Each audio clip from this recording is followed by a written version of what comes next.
This is what college football looks like, and it's the same everywhere. Good times eating, drinking, and we all sort of pretend like we know what the hell's gonna happen. So even though I'm in New York and not on campus, all season long, I'm eating, drinking, and figuring out what the hell's gonna happen in the games of the week. This is Easy Call. It's like 20 degrees in Brooklyn, which means I have two options. I can go anywhere and warm up, or I can go to Whirlybird and eat breakfast tacos. Kind of an easy call. Easy call.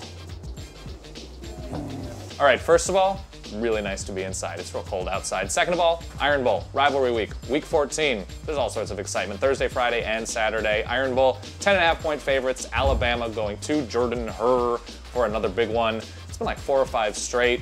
It's gonna be real exciting. It's for the SEC West. Keys for Alabama, the fact that it is on the road, the fact that they've played this many consecutive Iron Bowls that matter. That's a tough place to play. Emotions running high, so much on the line.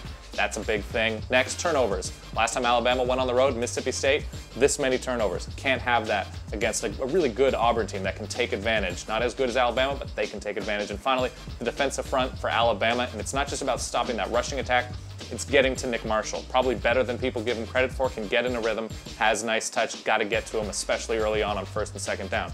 Keys for the Tigers. Gus Malzahn, X's and O's, he's a guru. Got to be successful on first and second down, give themselves option on third down.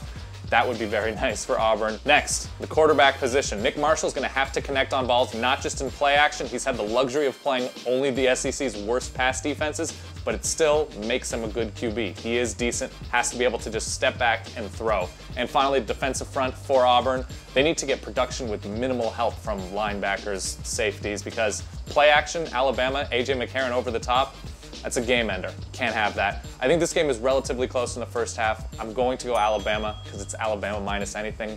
Let's go a couple touchdowns better because it's on the road. Jordan Hare, got a breakfast taco. That's about to happen. We'll call it 31-17. They pull away in the second half. All right, what do we have here? We have all sorts of good things.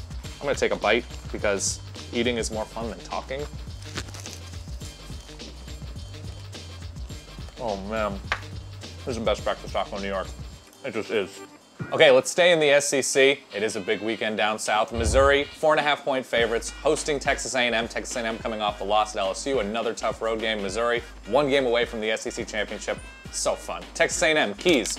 Quarterback position. Johnny Manziel can't win this game on every single play. He needs to be able to take a snap, step into the pocket, and throw it 7 yards. I know he's great scrambling. It's okay to have a system and get into a rhythm. That's how you beat a defense as good as Missouri's is, especially on the road. Next, X's and O's. Run the ball, Texas A&M. You have 3 good running backs and a good offensive line. It's okay to rely on that. Yes, you have a talented quarterback in Manziel. You also have talent other places on the offense. Be able to move the ball between the tackles. And finally, coaching. Tough loss against LSU, Death Valley impossible. But you know what? You can't careen this season if you're A&M. Johnny Manziel, it might be his last SEC game.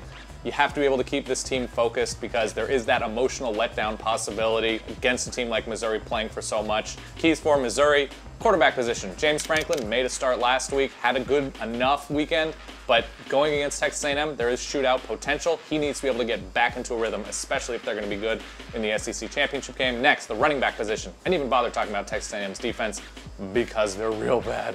They're so bad. Henry Josie, straight at the Aggie defense. That's pretty simple. That seems reasonable. And finally, the defensive front for Mizzou. They need to be able to do what LSU did, contain the edges, funnel Manziel to the inside. It's easier than it sounds, but you know what? This Mizzou defensive front is good enough and mean enough and just scary enough to do just that.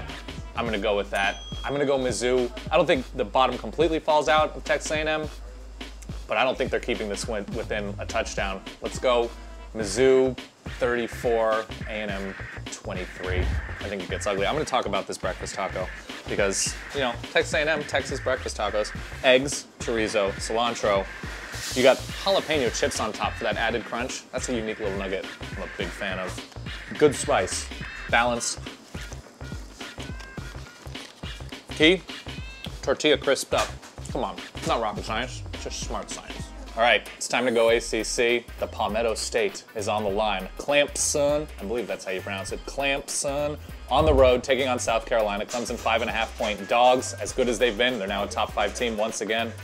Keys for Clemson, quarterback position. South Carolina is vulnerable at spots on defense. If Taj Boyd has a chance to have big yards in this game, it's clearly going to be through the air and not on the ground for him. pick on that South Carolina secondary. He's got great receivers in Martavis Bryant, Sammy Watkins, Adam Humphries. It's a good time. Good time could be had, but it's on the road. Next, the offensive line. Beyond keeping Tajh Boyd safe and clean, they need to open up holes on the ground against a rested South Carolina defensive line. Talking about Jadeveon Clowney, Kelsey Quarles, coming off of rest. They're big, they're angry, they're playing for the possibility to be in the SEC championship game. Gotta be, if Roddy McDowell gets going, this Clemson team's pretty much unbeatable. Final key on the defense, specifically that secondary, needs to be able to wrap up. South Carolina has shifty receivers, Bruce Ellington and Shaq Rowland. They're gonna get the ball. Connor Shaw is accurate. Dylan Thompson, accurate. They're gonna get the ball. Gotta wrap up sooner rather than later because they can turn 8 into 80, and that's just a fact. And finally for South Carolina, on offense, that line, they're pretty good in pass protection. If they can open things up for Mike Davis, especially early on, they're gonna be great in this game. Number 2 for South Carolina, need to be great on first and second down. It's okay to get 3 or 4 yards, except that Clemson's very good on third down when they know especially it's a passing down. Vic Beasley can just go at the quarterback and not worry about lanes, just go at him. Third key for South Carolina, the defensive front. Jadeveon Clowney, Kelsey Quarles rested. If they're able to stop the run and keep Tajh Boyd out of threatening play action, where he can really do a ton of damage deep, they're in a good spot. Stop them early, stop them often. They're, I think, 28-20, South Carolina. I'm going with the Gamecocks here. At home, big spot, trying to get back in a big game. Yeah, 28-20, I think they slow Clemson down.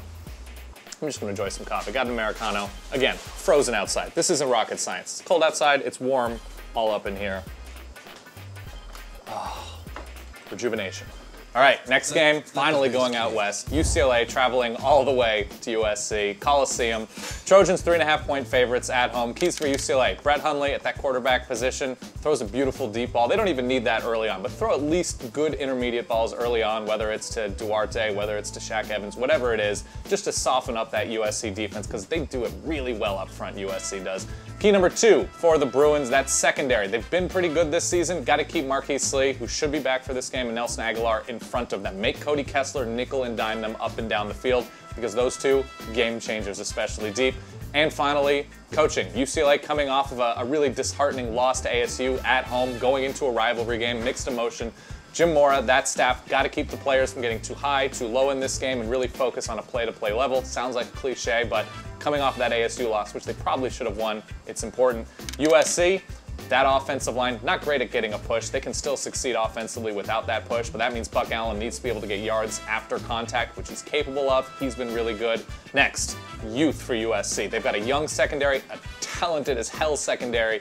Can't let UCLA receivers, can't get sucked into that play action. That's a way to let this game get out of hand early, even though it's at the Coliseum. And lastly, for the Trojans, Cody Kessler is a legitimately very good Pac-12 quarterback. He's developed over the season into that, but he's gotten into a rhythm, especially with his receivers, and he's been spreading the ball around. That doesn't mean just Marquise Lee and Nelson Aguilar. That means Darius Rogers. That means Xavier Grimble. It means checking down to really talented running backs.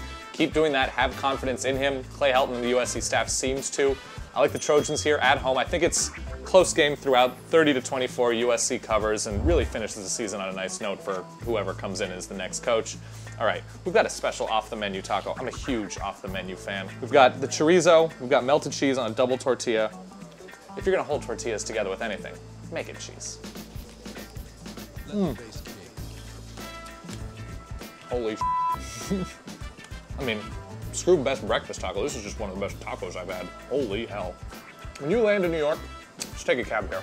That's what I would do. Last game, also out west. Stanford hosting and favorites by 13.5 points. Notre Dame, keys for Notre Dame, turnovers. Tommy Rees has actually been pretty good overall, but going on the road, gotta be careful against a very good Stanford secondary and defense. Limit that. If you have one, you can still win with one, but more than that, not so good. Next, the defensive front for Notre Dame, down Lewis Nix, gotta force Stanford. Stanford's a much different team of facing 3rd and 8 instead of facing 3rd and 2. The options become a lot more limited.